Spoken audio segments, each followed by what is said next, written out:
Recording in progress. Okay.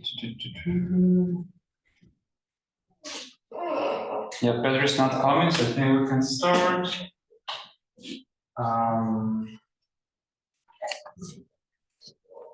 Where are we?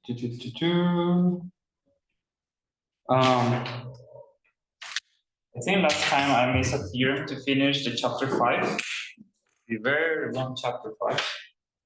So we're going to start with that today. But I'm not sure if I missed a few other things.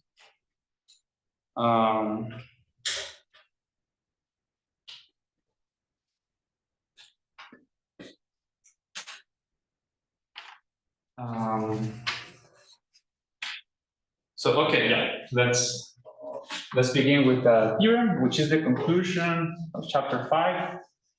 So it is theorem 5.47. And so here we're gonna have R a normal integral domain.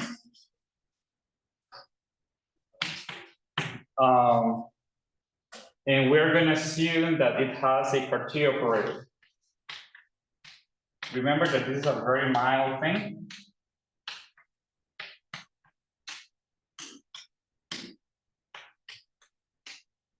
So what does it mean that it has a Cartier operator? What are the hypotheses? So first of all, it has to have a canonical module. So having a canonical module means being a finite algebra over a Gorentz ring. So remember, i.e. the existence of this object means that R is finite over a Gorentz ring. And we know that this is a very mild thing. Actually, we're assuming that R is a finite, right? So F finite. So the existence of a Cartier operator entails that. So the existence of this is guaranteed by Gauber's result, right? But moreover, the really important hypothesis here means that, okay, R is a finite, but also that the upper shriek of omega is isomorphic to omega. Okay? Remember that in general, we're going to have this is going to be isomorphic to omega R tensor sun-invertible module. In the local case, we can get rid of that. So over local rings, this is guaranteed or sufficiently local. Or if R is a finite type over a field, this is guaranteed. Right? So this is a very mild hypothesis. So either you're working sufficiently local on abstract schemes, or you say, let me just work with varieties, and this is guaranteed as well. Okay, so suppose that you have a Cartier operator. So then the conclusion is the following. In a sense, we started this whole chapter 5 to write this down. Then R is a pure if and only if this Cartier operator is split.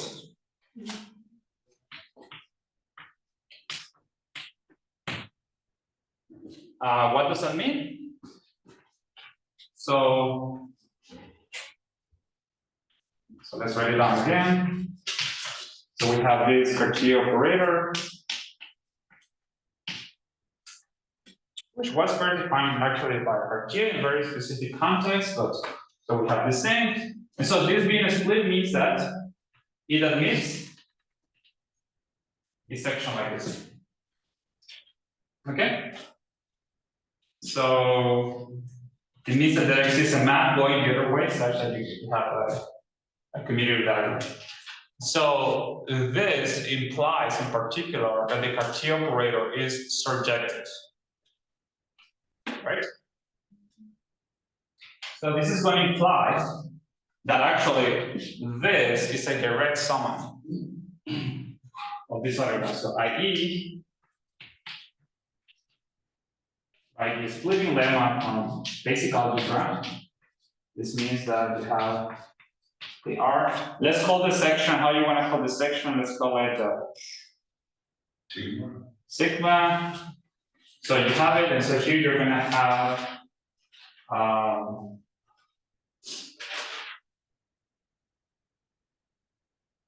you get you can get it as a kernel of sigma. What goes here? The image of sigma. No, the image of sigma is this. Okay, let's just put here something else.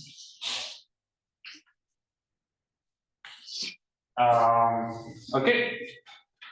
So this is a very strong thing. So R being a pure implies something really strong about the Cartier operator.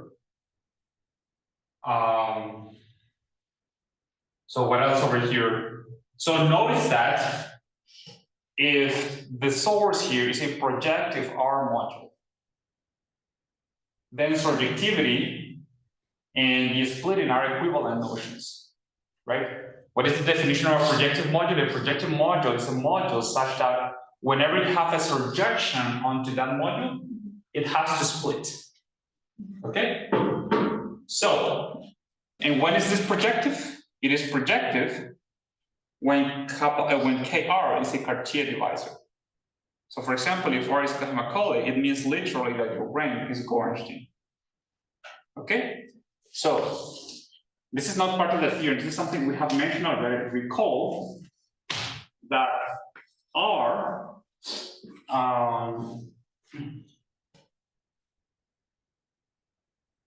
okay, if R is Macaulay, then R is F injective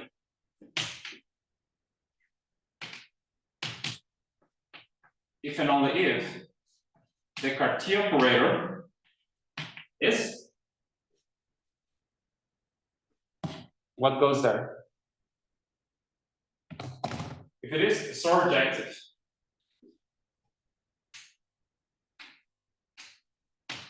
right? So in general, F injectivity implies this. It implies that the Cartier operator is surjective. I'm putting here the hypothesis of Macaulay to get the converse. Okay? So if you have a Macaulay ring, this picture tells you what is the difference between F purity and F injectivity. Okay? And so also you would see that this is why in that specific context, F injectivity tends to be a better notion sometimes. Because objectivity is just a better notion. So cooking up the splittings is a much harder thing.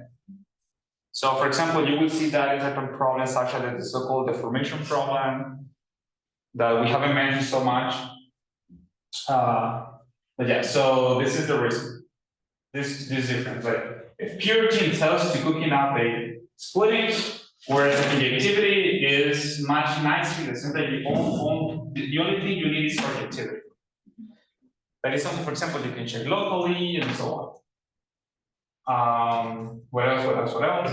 And also you see here that for a Gorenstein ring, F injectivity and F purity are the exact same thing. Okay? So that's the moral thing. That's the moral of the story. And now we can actually prove this thanks to all the things we have done so far.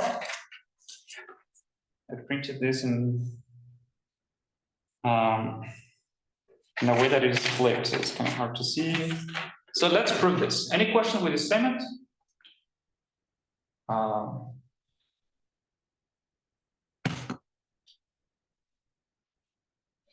So proof. Let's prove this. How does the proof go? So we take the Cartier operator.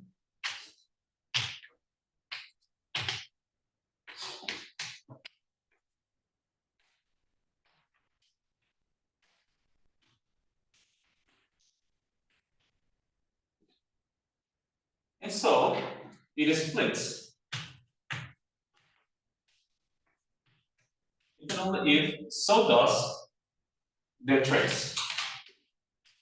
So remember that we've been using so far like a lot that the Cartier operator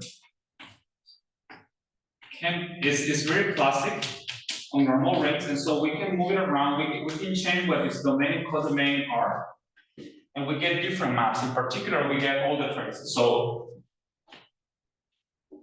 let me write this down first. Put it here.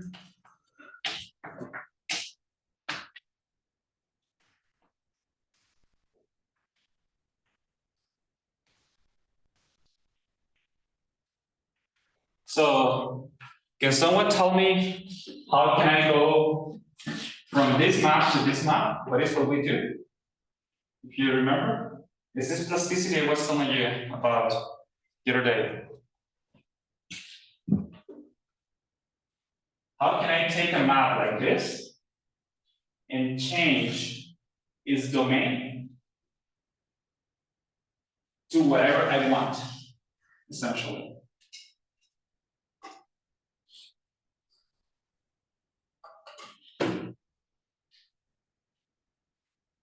In principle, the step you need to do is written down here. So I have to get rid of the canonical divisor here. So this is why there's a negative in here. And then I need to add whatever I want.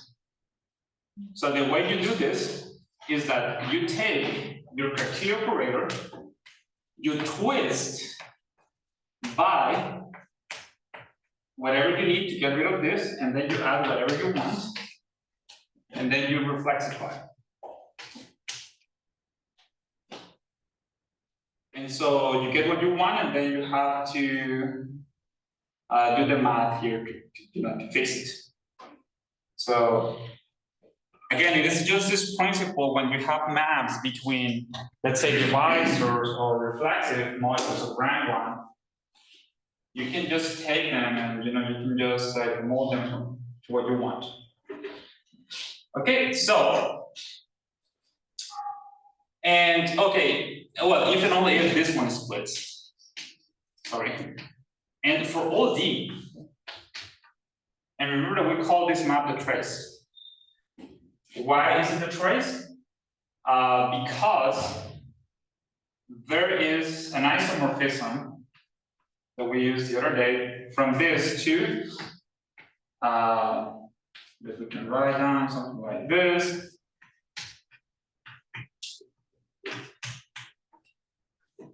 So this is the actual Grothendieck trace. This is our trace, this one here. And under this isomorphism, well, these two traces are identified to one another, okay? And so why is it, here's the key point, why is it that if this is split, and vice versa? This is the key point. Why is it? Let me see if I can use some color here. The reason is that, what is a splitting? A splitting is a commutative diagram. Is the existence of a sigma that goes the other way.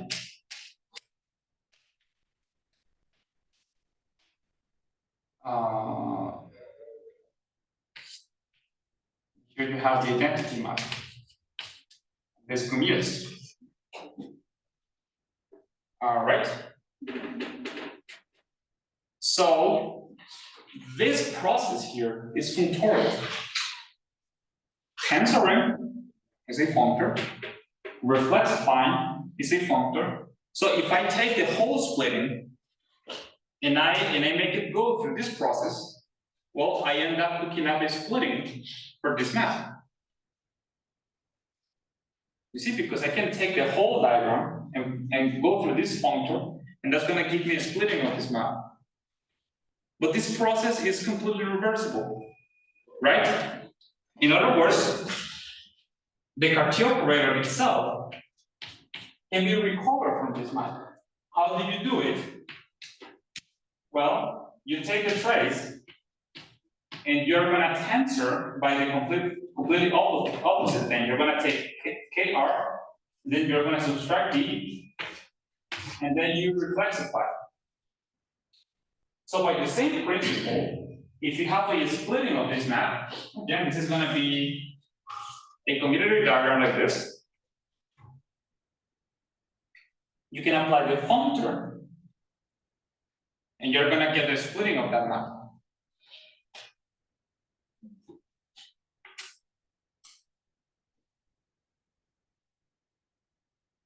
Okay, is that okay? That's the key point. So look at it. Look at the principle behind this. If the Cartier operator is split, then so do all traces. We've been using this principle, right? The Cartier operator is this wise object that knows about all possible traces. Okay? And so it suffices the one. So if the Cartier operator is split, then so does all traces. And as soon as one single trace is split, then so does the Cartier operator. And so what trace are we going to use? The trace for D equals 0.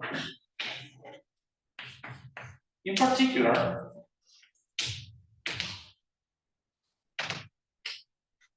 the Cartier operator splits if and only if the trace of the divisor 0 splits. And what is that trace?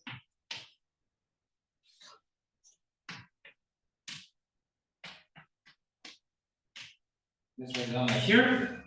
If this one splits, but look at who shows up here. R.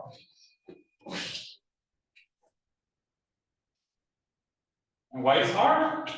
R is the most projective of all R modules. R is free. It's free over itself. In fact, I could have put here any Cartier divisor. And actually, that's a key point. Then here I get something that is projective. So this is split if and only if it is projective.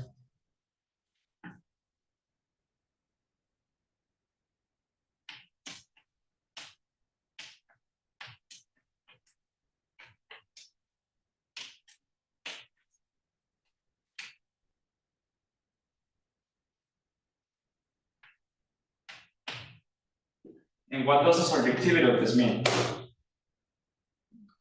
It's a purity.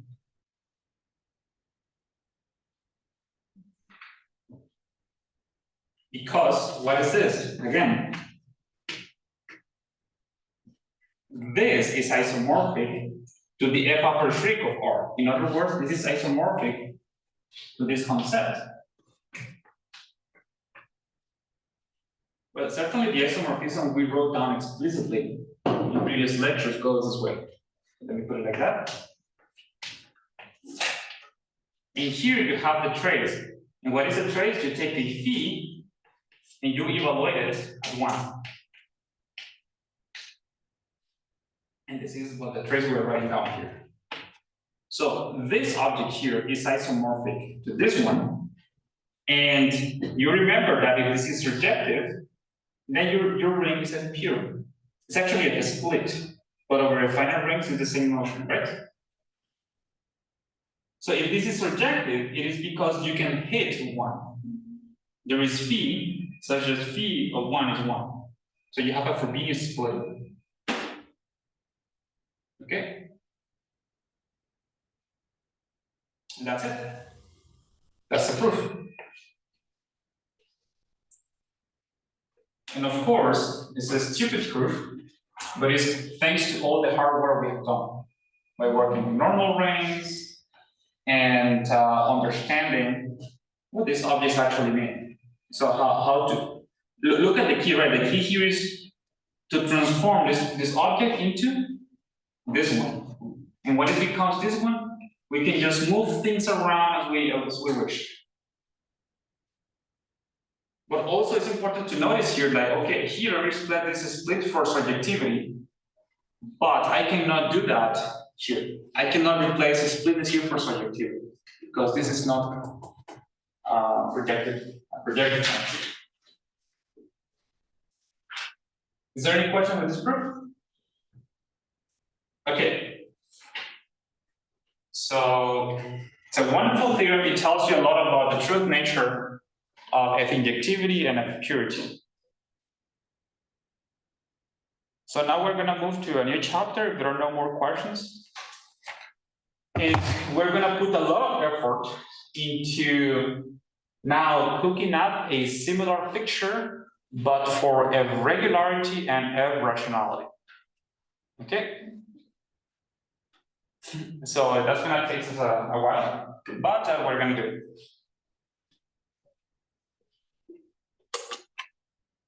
And with that, we will have covered the basics on F-singularities. So chapter 6, it's going to be on Cartesian algebras and centers of purity. Any questions with this here?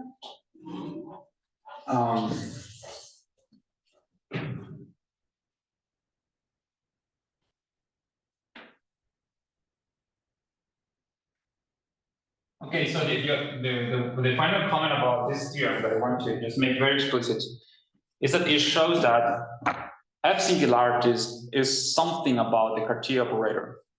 It's something about the certain Frobenius action on the canonical divisor. Okay, so let's look at that. So in chapter 6, Cartesian algebras.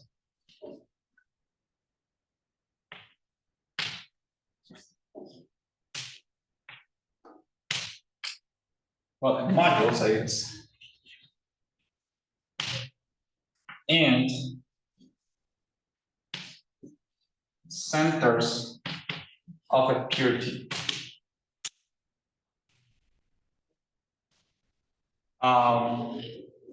So the thing is that we just learned that we gotta focus on the Cartesian operator or the Cartesian operator and its iteration, right? That's the way to think about it.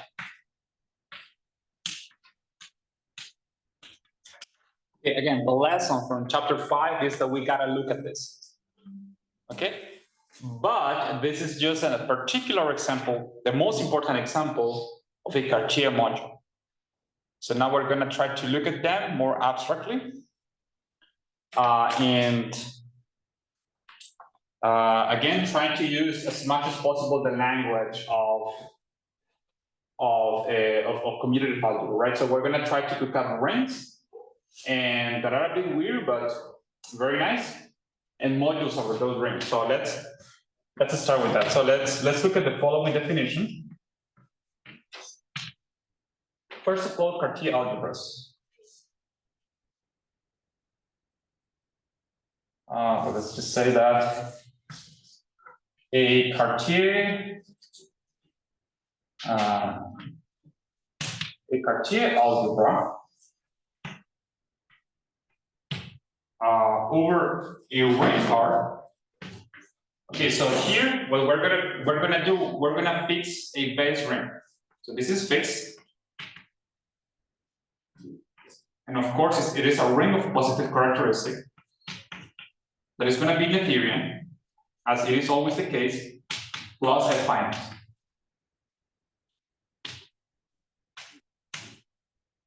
If you remove this hypothesis, most definitely any important thing we're about to say is false. Okay, so that's the fixed setup. So a Cartesian algebra over a ring is an n-graded ring. So it's a ring C that is graded by E or over the natural numbers. Remember that by convention, this includes 0. And so first of all, this is a ring, okay? It is not necessarily commutative. Actually, it's essentially never commutative. And the reason why it's called an algebra over R, it is because the degree 0 piece is R, okay? So it is a graded ring. It's not necessarily commutative. The zero piece is R. Automatically, that means that every single CE is going to become an R by module. There would be a left action by R and a right action by R because it is graded. And if you multiply by something of degree 0, you remain in the same degree. So you remain in CE. Okay? So the final condition for it to be a Cartier algebra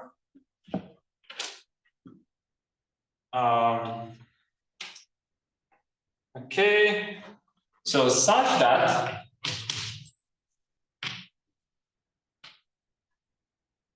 so CE as a R by module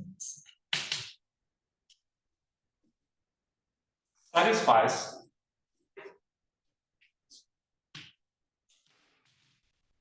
the following property. If you take an element kappa in CE, and the notation here is supposed to be very suggestive. So the elements of CE are supposed to be abstract Cartier pointers, okay, of degree E. So the property is that, what do you think is going to happen? Is this property. So you see that it's not commutative. It's not even central, right? Even multiplication by things in degree 0 is not commutative. Okay. So for all R in R and kappa in C. So sometimes it's part of the definition, sometimes it's not. But I think it's also wise to assume that CE is finally generated. Oh, one more thing. Notice that this also means that the right R module structure on CE determines the left one. You see, the left one is completely determined by the right one. So the right one is more important. As we have noticed before in several other contexts, right? So we can assume the CE is finally generated as a right R module. And since R is defined, that means that it is finally generated as a left module as well. Okay? So this condition here is not part of the definition, but for things to work nicely, you need that, so you may just put it as part of the definition from the very beginning. And that's it. That's a Cartier algebra. Okay. I don't think there is more to it. So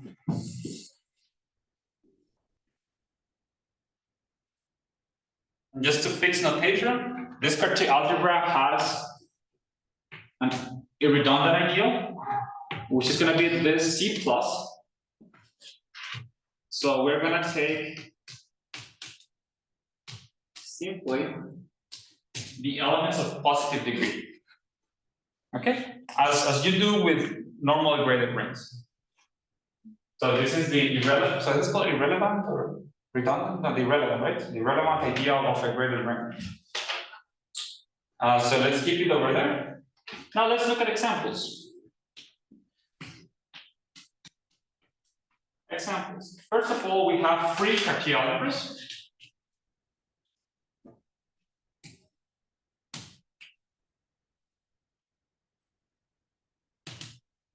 These are the polynomial-like Cartier algebra. So what can you do?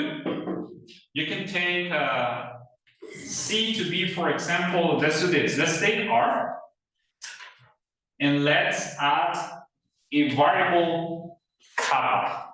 This variable, I'm writing this because this is a polynomial ring over R, but the polynomial ring that is not necessarily commutative. Okay? So this is going to look like, well, a polynomial ring over R that is not necessarily commutative. So it's not like you can just write down like a polynomial with coefficient on the left, but like you're going to have things like let's say that R is I don't know, the complex numbers or whatever, or just a P, right? Like, and so you're going to have 2 times kappa times 3 plus kappa squared, but now you can multiply it, right? And things like that. Was so this is this polynomial ring over R, but it's not necessarily converged. Okay. But what we're going to do is now we're going to impose a rule that let us put all the coefficients to the right. Okay? So we're going to quotient by the ideal generated, by the two-sided ideal generated by what you expect actually. So R kappa equals kappa R to the P, for example. That's a Cauchy algebra.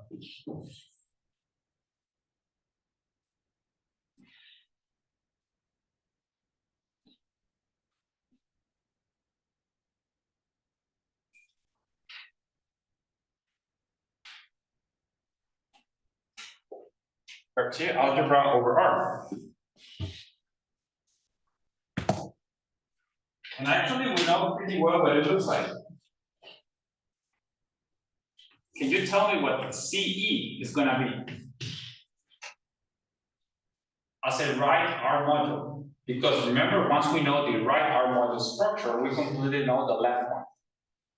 Okay? So, what is CE like? This rule tells me that I can always move the coefficients to the right. Whenever they show up to the left, just put them to the right, raised by the Frobenius power. So CE is going to be free as a right R module. And what is the generator? Kappa E. Kappa to the E.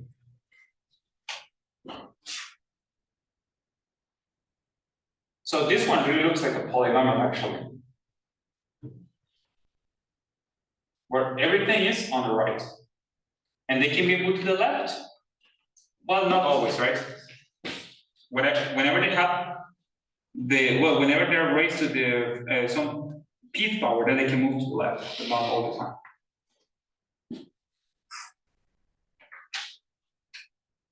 Right? Is this okay? So, but I could have done something else. So this is, let's say, the first example.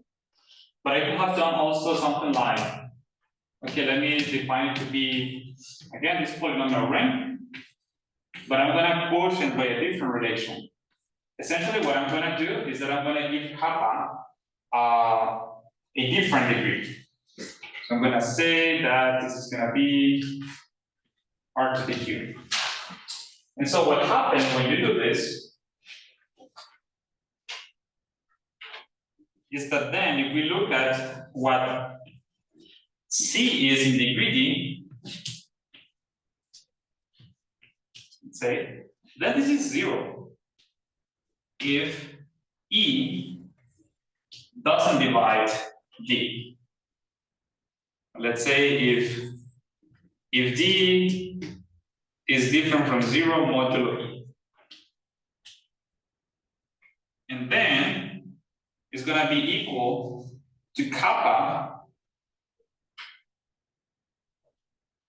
and so if E divides D, then it's going to be D divided by E times R if D is converted to 0 modulo E. So in a whole bunch of degrees, it's just going to be 0. And only when you hit a multiple of E, you're going to encounter some module. Okay? So that's another Cauchy algebra. And of course, you can do all sort of combinations.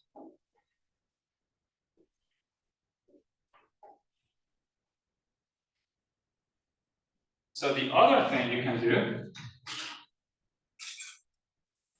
For example, you can add as many operators as you want. Let's say n of them, and then you can declare them to be in whatever degree you want them to be. Let's say something like this, and this could be of degree E1, and then you can say this one is of degree En. Okay? And you can do whatever you want, and then you can take the ring and then you can add relations. And you can go crazy, right? And continue like this.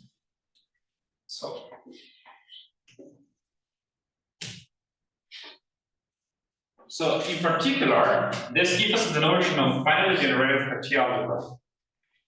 If you have a Cartier algebra that admits a surjection for this ring, in other words, it is a quotient of this ring, then this Cartier algebra is said to be finally generated.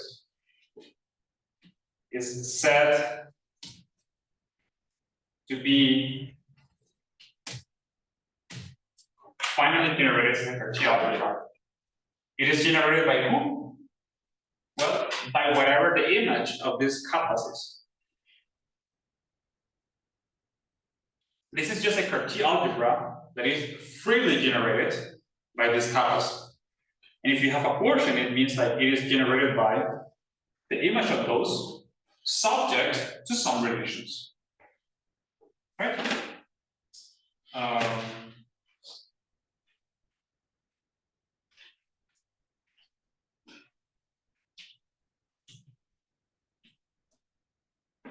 Now let me give you another example that we have encountered a lot. So let's take M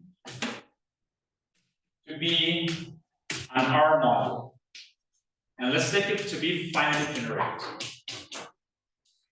Then what can we do? We can define the so-called, but people call it either full Cartier algebra or total Cartier algebra. I think I tend to call it full Cartier algebra.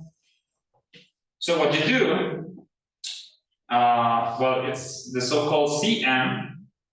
And so what you do is that you take the following columns.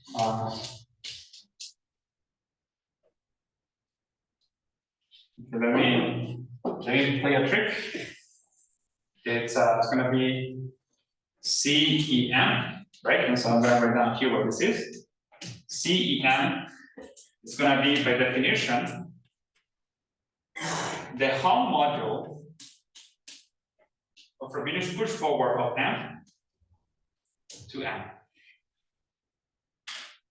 Okay? This is the so-called full Cartier algebra of M. This is the totality of Cartier operators that you can impose on M. Okay? So, well, I guess I need to tell you how the product works, right? So why is this a ring? I just told you what is the R module structure. So what is the product of this object as a ring? We have seen it before, but never give it a name.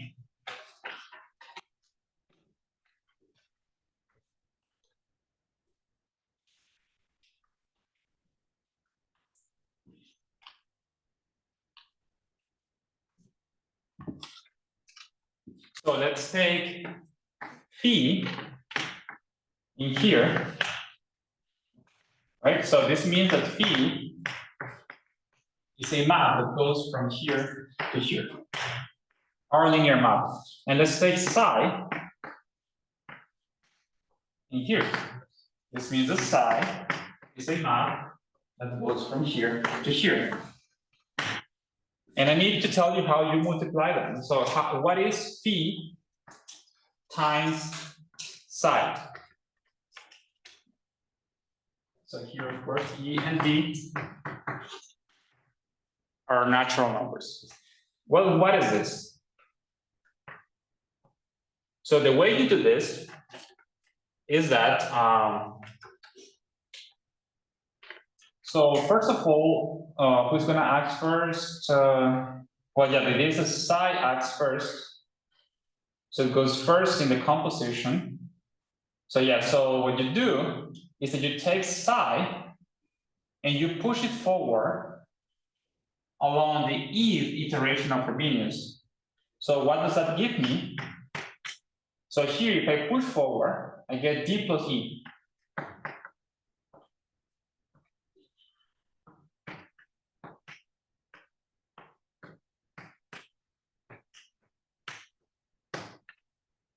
Right? I just took psi and I push it forward along Frobenius, the E iteration of Frobenius, and I get this map. Right? And now I can compose with phi. So this whole composition is nothing but phi composed, and that's what this is by definition.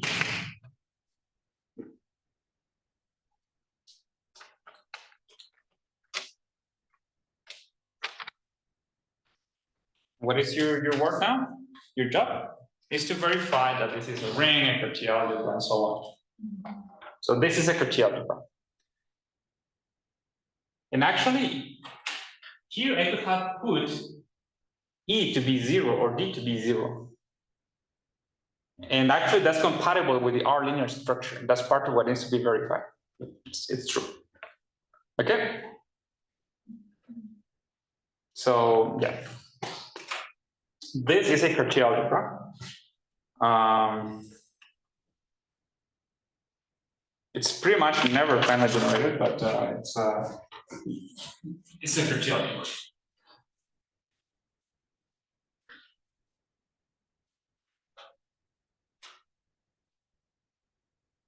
Any questions with this example?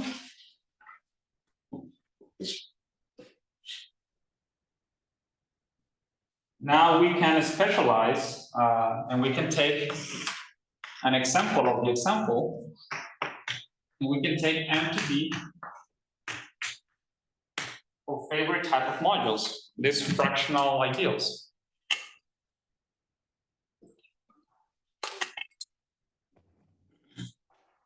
And we can see that this is pretty fun. What is the full Cartier algebra of a fractional ideal isomorphic 2?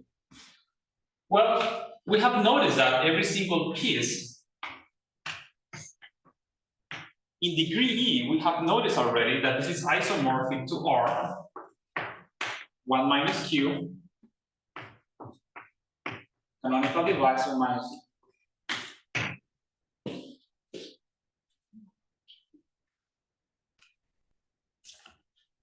Right? We have seen that there is a very explicit isomorphism from here to here.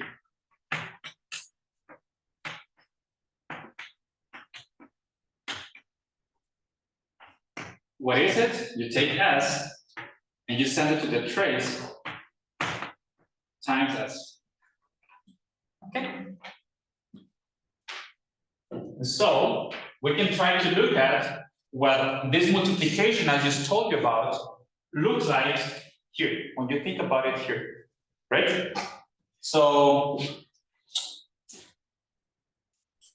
let's take F in here.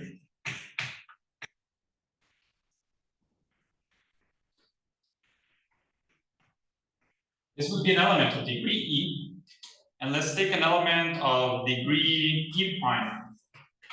It's gonna be prettier if we do it like that.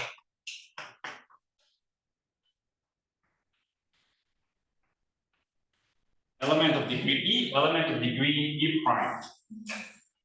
And oh, by the way, right, like, since I'm supposed to be telling you about graded rings, I only need to tell you what the product is for homogeneous elements.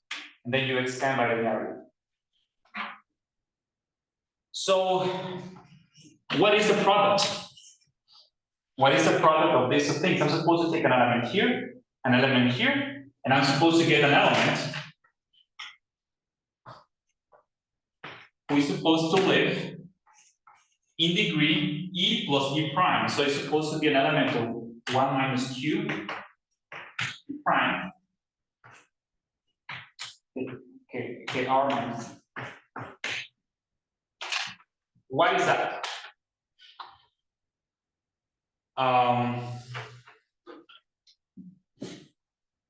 And so what it is that you're going to take f, you're going to raise it to the q prime, and you're going to multiply by g.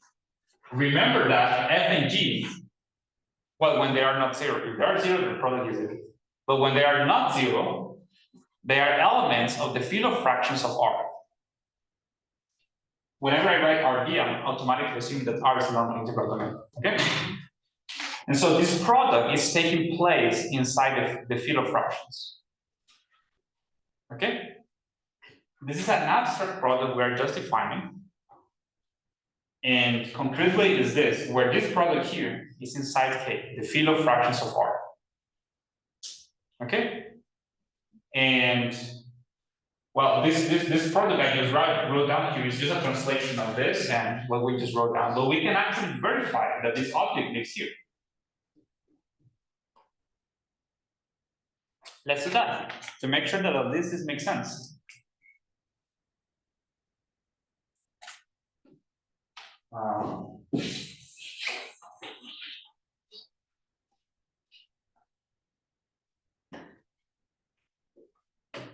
Let's verify that. So for that, we have to compute the divisor of E of F times G. So by definition, this would be the divisor of FQ primes times G on R. Now this would be the divisor, but we first separate products and sums. Now further, this would be Q prime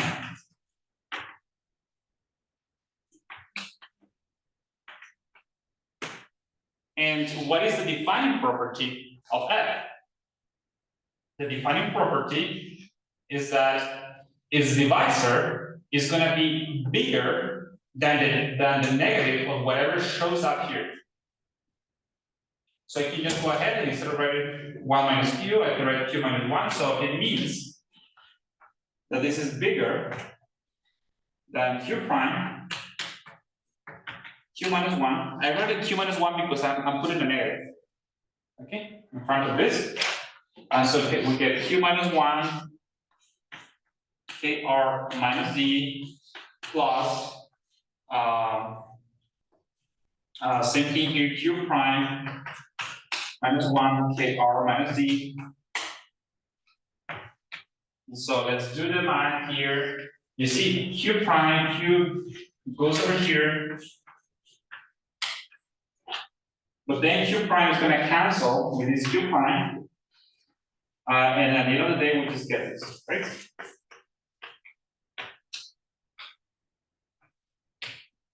And so this product makes sense. You see that adding this coefficient here is what makes this work. Okay?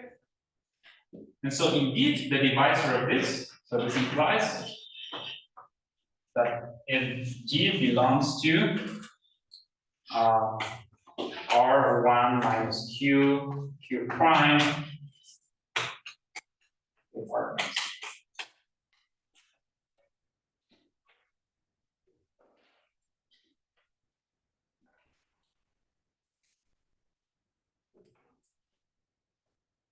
okay, any questions so far? So this is a cool example because this is a very concrete algebra, you know, that you can really play with it. And the product is very simple to look at it. You know, it's like just a normal product with some Frobenius twist.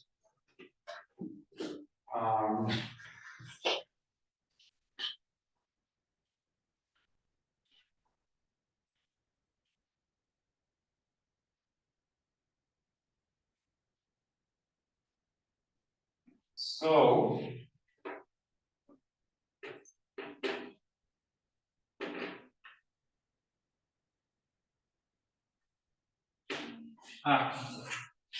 I guess one more example. Well, a sub-example of the big example. So if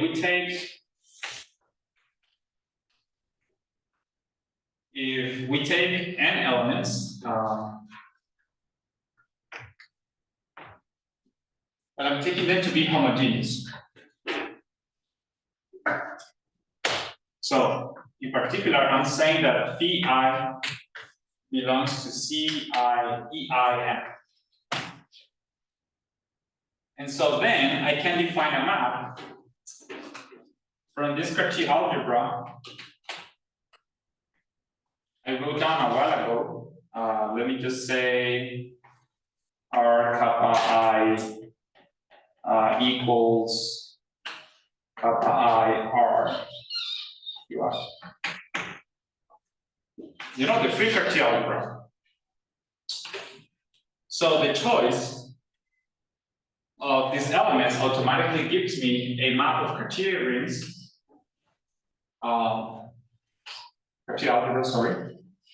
Yeah, by the way, Cartier algebra, so a map of Cartier algebras is just a normal homomorphism of rings. Okay? But it has to be greater too.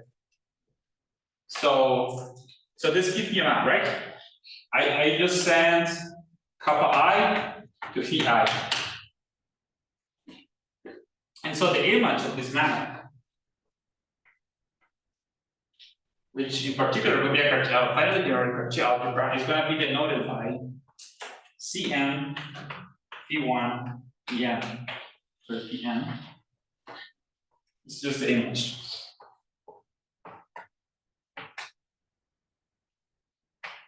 This is just a fancy way to say that this is the Cartier algebra generated by the phis, right? It's the smallest Cartier algebra of Cn that contains all these maps phis.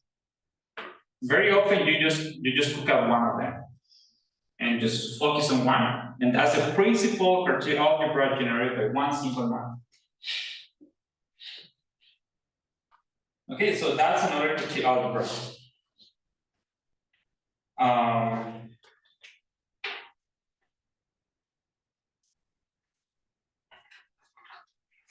So what else can you do with a Cartier algebra?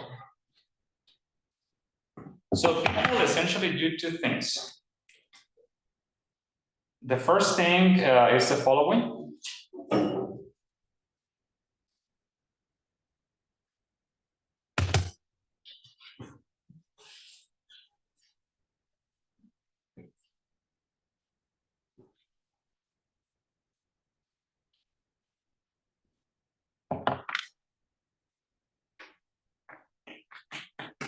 Well, I think this is an example of the sub-example.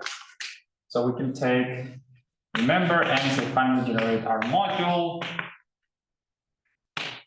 And then we can take an ideal R. And we can take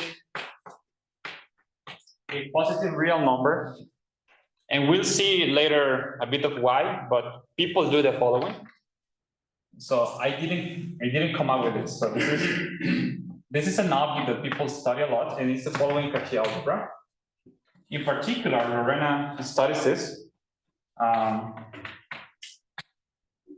You can take the full Cartier algebra of M, and you can multiply on the right by whatever ideal you want. And so an ideal that people like to consider a lot is the following weird looking ideal.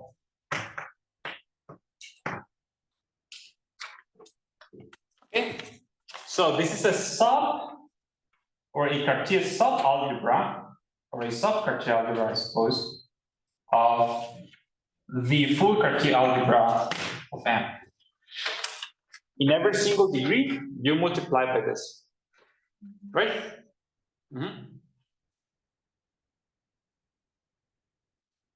And it makes sense. And hopefully we'll see why eventually. Okay. So actually, more generally, people consider something called like F-graded systems of ideals. So they put ideals here, AE, and the property they need to have. So the point why this works is because if you take AE times AD, and you raise this, let me put E prime here. The Q prime, this is inside AE plus E prime. So more generally, you can cook up a sequence of ideals AE with this property that goes by the name of F-graded system.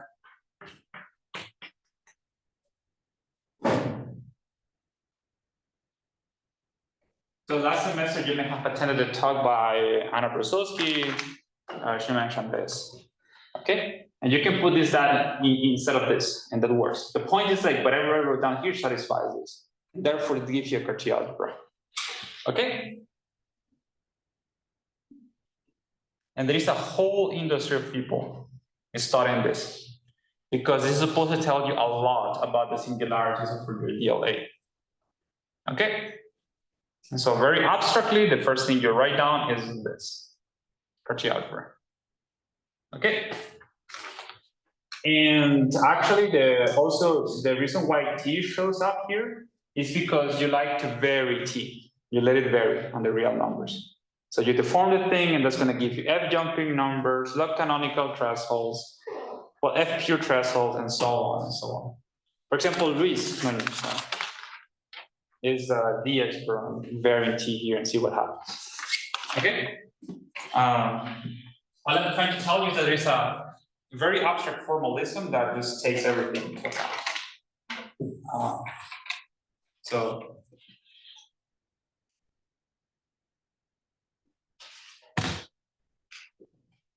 what are more examples of Cauchy algebras?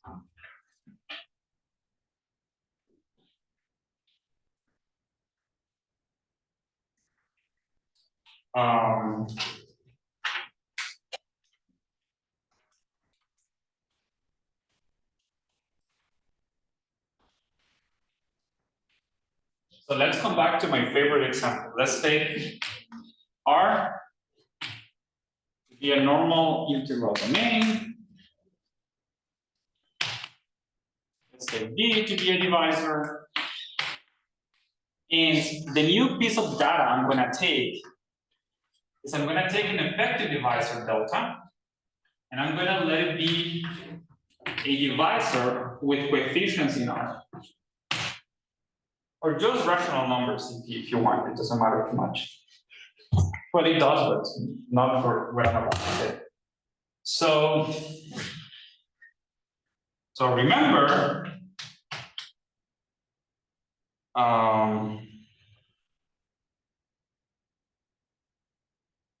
but I think I just told you already.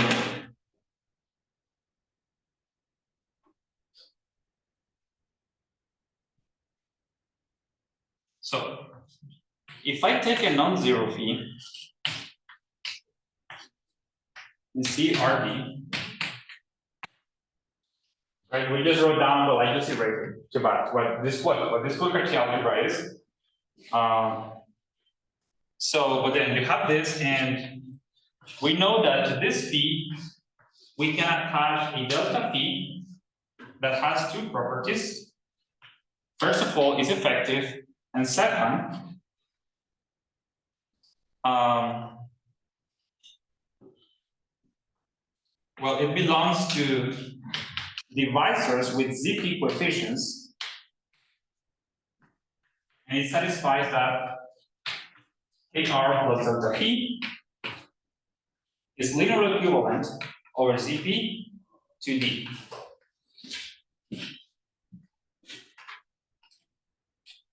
A phi in here has this property.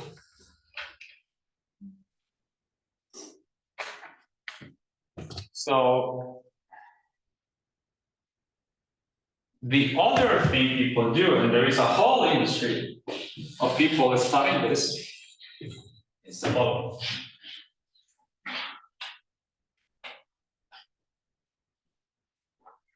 So in order to study the singularities of this delta, what to do is that you take the following Cartier algebra. So I'm going to take a new Cartier algebra that I'm going to denote by CRD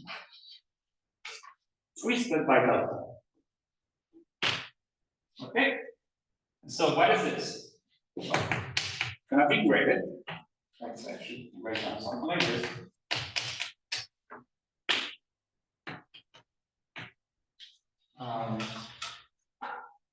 And I'm going to define this thing here.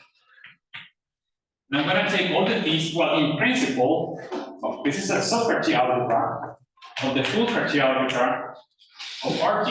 And I'm going to take the piece in here. Right? I just told you that I can extract a delta P out of it. And I'm just going to say that delta P is bigger than delta.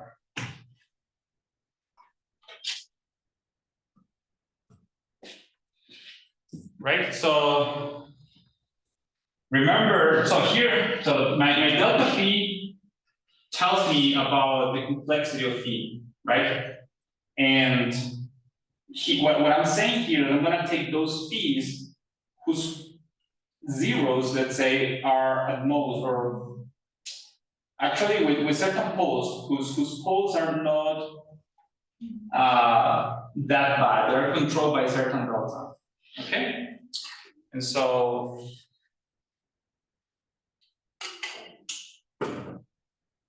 by doing that, I can study how bad my delta is. How bad the singularities of this device are. So it's an exercise. So based on what we saw before, we see that this thing here is isomorphic. It's going to be a direct sum over E. And so the full Cartier algebra, remember, was this. If I just write down this, I'm just writing down the full Cartier algebra of RB.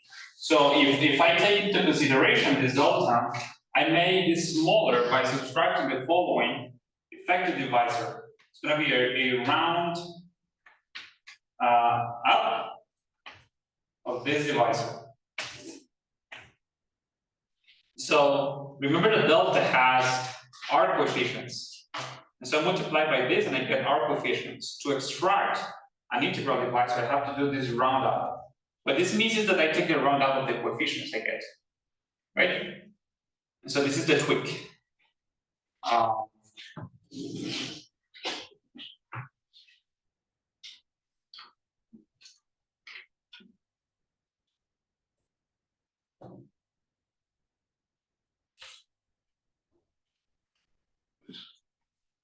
What else? I think that's all the examples I prepared. No, it's not. There are more.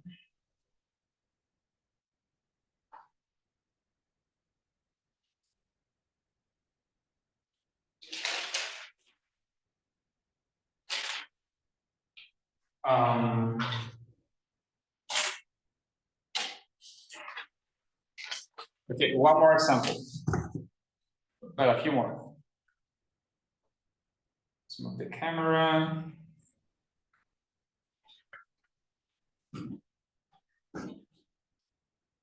Here is a very important one.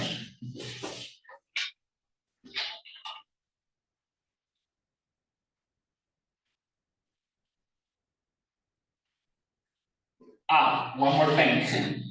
For example, here I could multiply by AT, 2 minus 1, round up, and I get triplets like delta, for example, AT, RB.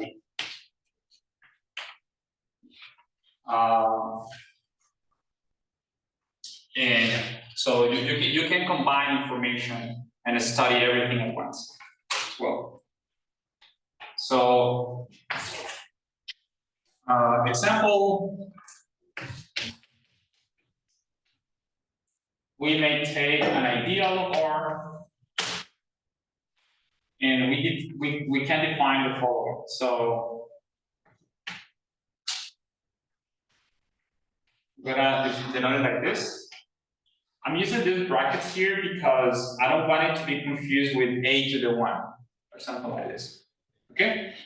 So this is the Cartier algebra of maps that are compatible with A, so A maps.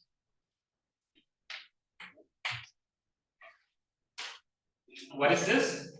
So in degree E, what you do is that you take all the P's that are compatible with A.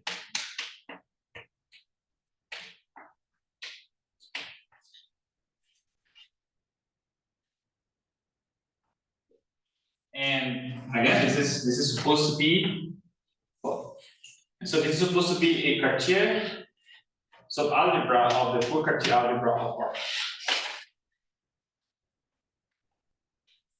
So the point is that phi belongs to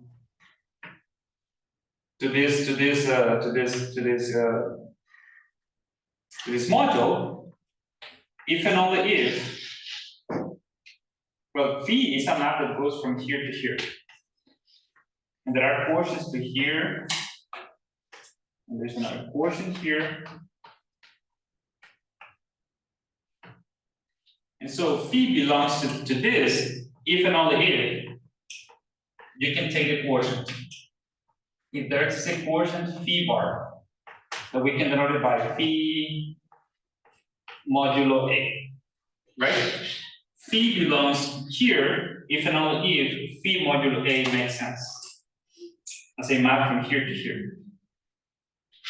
And so inside the full Cartier algebra of R modulo A.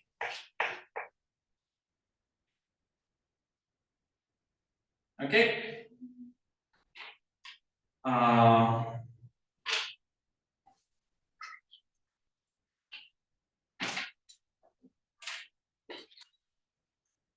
Let's move the camera. Any questions with this? So what we do is that we consider all the maps that can be descended to R modulo A.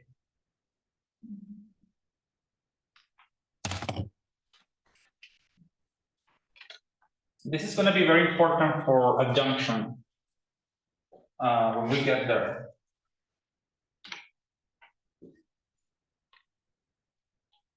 So the cool thing about all these examples is that they're used in very different contexts, but they're just particular instances of a more general thing. So if we were to study the abstract setup, okay, so notice that we have a canonical map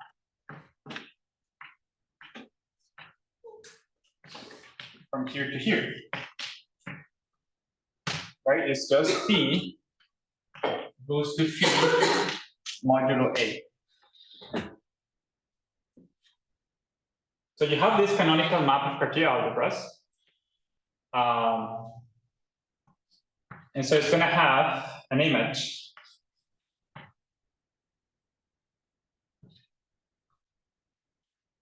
We're going to denote this.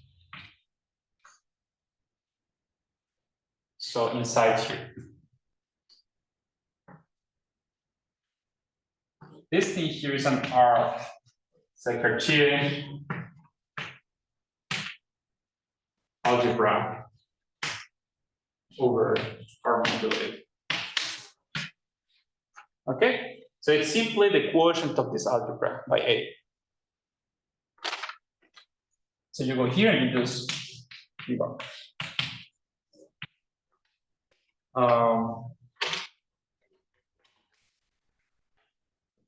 Or in other words, if you have a map phi in here, let's say,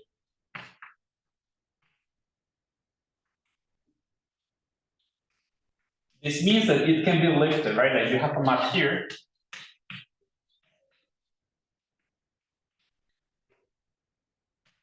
And you are thinking of all those maps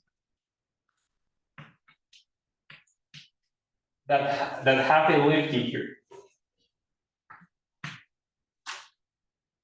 Okay.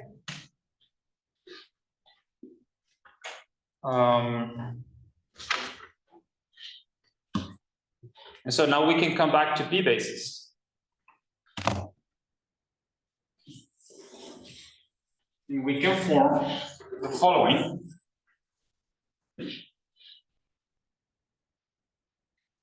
So we saw before that if R has a P basis,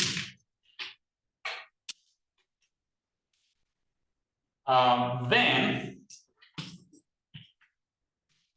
we can say that this Cartier algebra is isomorphic to the following.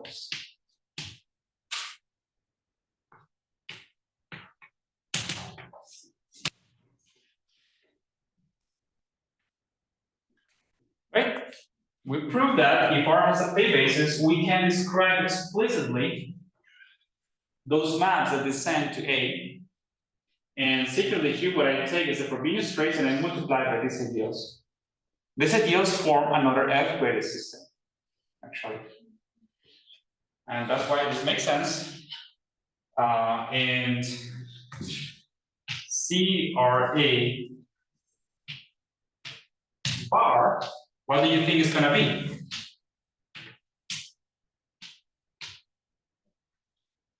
And I'm going to let you think about how the product works. But it's the exact same thing we wrote before. So the product works like this. If you take an element here of degree E and another element of degree E prime, then you multiply them together, but you have to raise to the Q prime the element of degree E.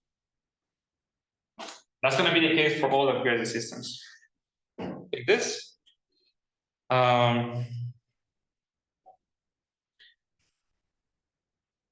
But let me write it down. So in fact, if X belongs to this,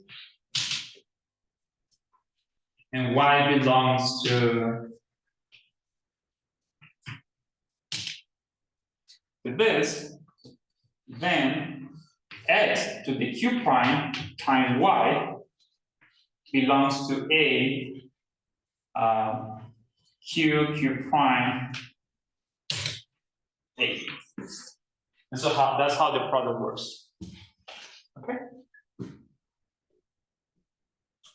So you see, it's a very explicit object.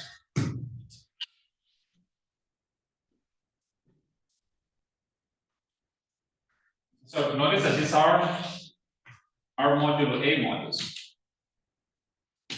They are our modules, but they are also killed by A. Right? We have noticed that. So you get that.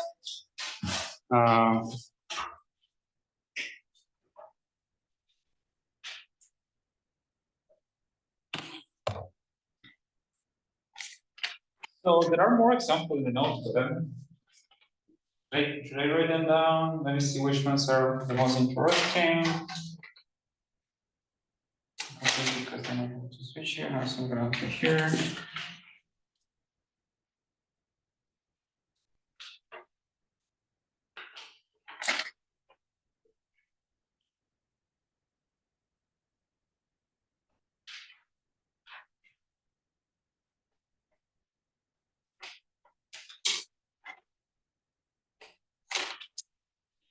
Okay, let's do a bit more of example. It's not like we have a lot of time left, anyways.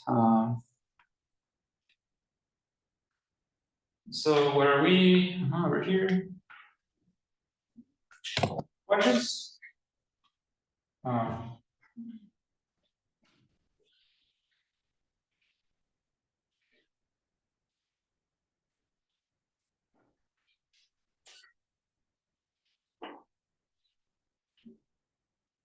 So the following example is an example that I really like a lot. It's actually an example Petra and I are studying right now. Well, we'll do the second example. So first an example, a very quick example. It's more of an exercise. sometimes it's things compared to one another. So if you have a prime divisor over a ring, so this is supposed to give you a delta, you know that. You can take delta to be just a prime divisor. You can do that. And for example, you can see that it coincides with this. So this is the prime ideal associated to P. And so if you look at this, so these are, you know, this is given by delta P more than P. And this is given by phi being compatible with R minus P. So these two things are the same. This is what this exercise is telling me, or this example. And that simple observation there is the key to do adjunction using Frobenius. So let you think about that as an exercise. And so another one is the so-called diagonally compatible Cartier algebras. Let me just write it down quickly. So you can focus on a ring. You look at this. You can look at this piece. And the point is that if R is an algebra over something else, could be Fp or some field, then that automatically gives you a diagonal embedding. Let me write it down like this is twofold. Come out like this. Goes to R times I. Is a structural map of R as an A algebra, it's just a product. So you can look at this.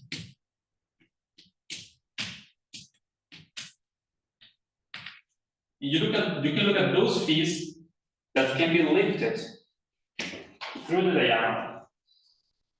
And for example, that's going to form a Cartier algebra because it's a particular case of that, right? So this is denoted like this. It's the second, but it's a Cartier algebra of maps that are diagonally compatible with the second diagonal. The reason why there's a 2 here is because instead of writing this twofold tensor product, I could have written down something like this. You know, n times. And write down the same definition, and here I can just put an n. So this is the diagonal embedding, you know, this looks like this, geometrically. But then you can have a threefold one, which is like this, and a fourfold one, and so on. And you know that the diagonal embedding of an object really tells you a lot of information about that object. This is a recurrent theme in many aspects of algebraic geometry, and it's no different here. And so these are Cartier algebras that are very cool to study on their own, but are very, very complicated to describe. But yeah, so that's another example. So next time, we're going to talk about Cartier modules. In other words, objects on which Cartier algebras act. And that's when it becomes interesting, right? It's like when you study groups. It's not just fun to study, but it is fun to study groups by themselves, but it's very fun to look at the action of groups on things. Actually, I won't be able to come on Thursday, so Luis is gonna be here talking about Cartier modules. Okay, so any questions? Maybe Jorge? Well, okay, no, then let's stop the recording.